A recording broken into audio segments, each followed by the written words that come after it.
The movie, inspired by true events, starts with our main protagonist, B, being rushed to the hospital after falling into a coma. The doctors examine her health while she's visited by her chaotic family. B, still comatose, decides to go back to the beginning of her story to explain how she ended up at the hospital. B's parents, Sharon and Derek, have intellectual disabilities. Derek's mental development halted at the age of 12 due to a drunk driving accident, and Sharon's brain did not fully develop, leading to the belief that she couldn't live independently.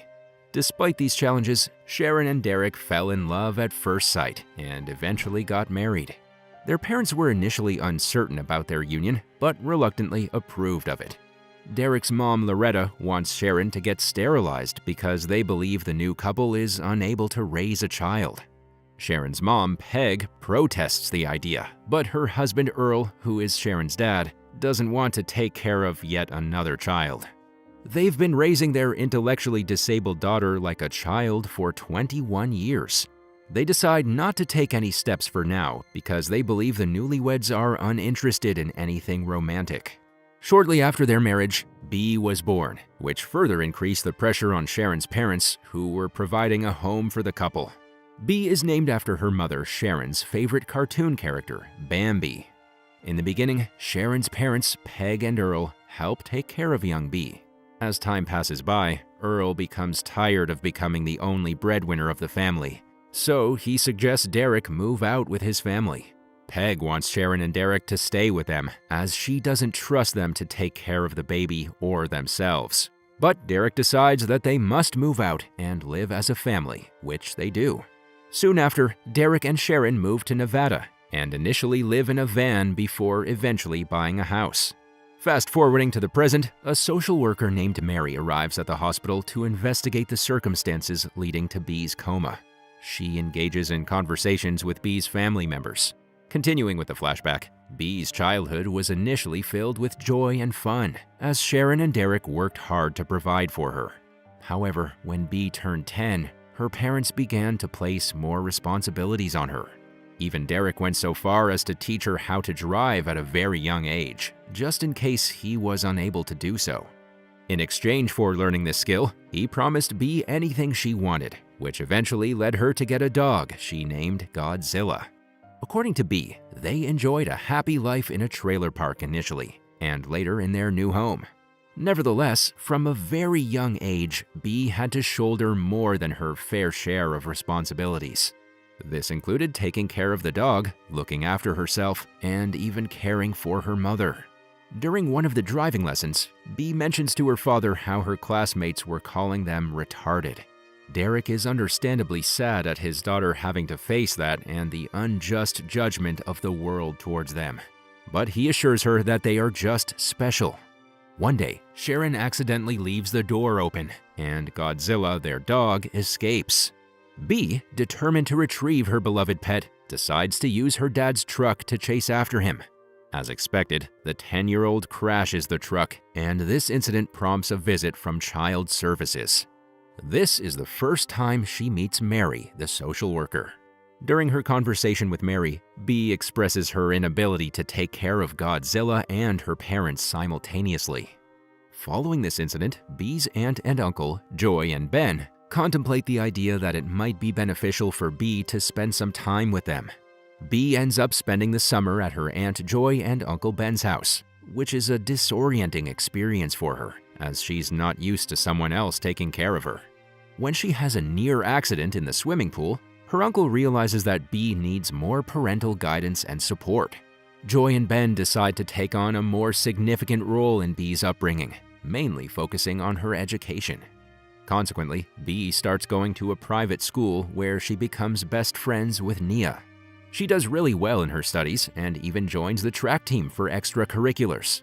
However, she continues to be a victim of bullying even in high school. B is mostly victimized by Astrid, the belle of the school.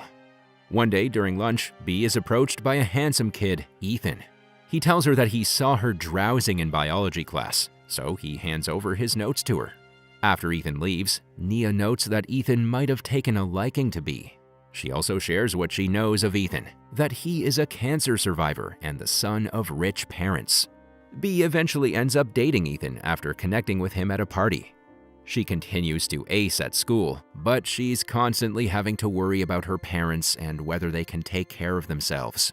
As B reaches her senior year, her guidance counselor, Mr. Vasquez, persistently encourages her to apply to college. According to him, she has the necessary grades and extracurricular achievements to attend college, but initially, she only submits applications to a couple of community colleges under pressure. Despite having the potential to earn scholarships or financial aid, B is hesitant to even contemplate leaving her parents. She firmly believes that her parents depend on her for physical, emotional, and financial support, and fears they would not be able to manage without her. Still, Mr. Vasquez asks what she is most interested in. B tells him that she loves astronomy. Without wasting any time, he tells her that she should look into the UCLA's astronomy program, which best suits her interest. Later, after finding an old hat her uncle gave her, B realizes she wants to attend UCLA and decides to initiate the college application. As B starts spending more time with Ethan and agrees to go to prom, it puts a strain on her friendship with Nia. But dating Ethan, who accepts her wholeheartedly, does make her realize that she need not listen to others who have not walked in her shoes. During one of her part-time cleaning duties at school, Astrid, like always, speaks very lowly of B. But our heroine finally slams the bully when she puts Astrid in her place for her condescending, classist remarks. As prom approaches, B starts spending most of her time outside of school working to support her family as well as buying a dress for prom. She begins by putting aside a small amount of money each paycheck so that she can fulfill her responsibilities as well as wishes, which also includes going to Disneyland. After having enough savings, she shops for a dress with Nia. Nia seems to be pretty mad at B for spending less time with her nowadays. The two girls eventually get into a fight, causing Nia to leave B alone at the store. Meanwhile, Sharon, unaccompanied by anyone, goes to the grocery store because she craves her favorite sweet. Just then, some kids convince her to buy them beer. Sadly, Sharon gets arrested, and they also arrest Derek when he causes a scene with the police. In the case of Derek, he's arrested for trying to talk to the police about his wife's supposed crime. B, still trying on her dress, gets a call from the police station. As a result of the incident, she has to bail out her parents with the money she saved. Returning home, she is furious at her parents because, according to her, real parents aren't supposed to waste their child's savings. Things get heated up when she learns that her father lost his job last month and stopped her mother from getting disability checks. Derek believes Sharon isn't disabled, but rather special. B is frustrated and finally breaks down. She reminds her father that her mom is retarded and special is just a word people address her to make them feel less guilty about her condition. Derek ends up losing his patience and slaps B, who has pretty much built up resentment for her parents. As a result, the following day at school, B confides in Mr. Vasquez that she has decided not to attend a fancy college because she believes her parents cannot survive without her. After this conversation, she takes Ethan home and decides to skip classes. B shares her concerns with him, explaining that she feels responsible for taking care of her parents. Ethan notes that her parents managed just fine when she was a baby, and they would likely be fine if she went to college. He believes she's using them as a crutch to avoid facing the real world. B disagrees and even mentions that she might need to take care of him if his cancer were to return. Understandably, Ethan takes offense to this and breaks up with her. Despite her emotional turmoil, B manages to reconcile with her best friend. Nia was upset with B for deciding to go to prom after they made a pact not to. She goes to Nia's place and makes amends. B suggests they hang out together, but Nia now has a date to the prom. So B encourages her not to hold herself back just because B has canceled prom because Ethan broke up with her. B then helps Nia get ready for prom and then returns home. To cope with the challenges in her life, B decides to take control of what she can by selling tickets for the school's raffle, with hopes of winning a trip to Las Vegas so she can visit Disneyland. Feeling extremely lonely, she ends up drinking a bottle of whiskey before going out to sell the tickets. In her inebriated state, she goes out to sell the tickets, and Andy, a schoolmate's college-age brother, offers her a ride. She accepts, but things take a dark turn when Andy sexually assaults her. B becomes uncomfortable and wants to leave the car, but Damien, Andy's friend who is driving the van, has no issue with Andy's actions. He only stops when B attempts to jump out of the moving vehicle. Afterward, B tries to walk away, but Andy follows her and pleads with her to return to the car. He starts pulling her arm, and B throws up before slipping and falling, hitting her head on the ground. Seeing her unconscious, the boys panic and drop her off outside the hospital before rushing away. B eventually regains consciousness and expresses her love for her parents and the rest of her family. After the social worker Mary conducts her review, B asks her if her family is the craziest she's ever seen, to which Mary replies that they aren't.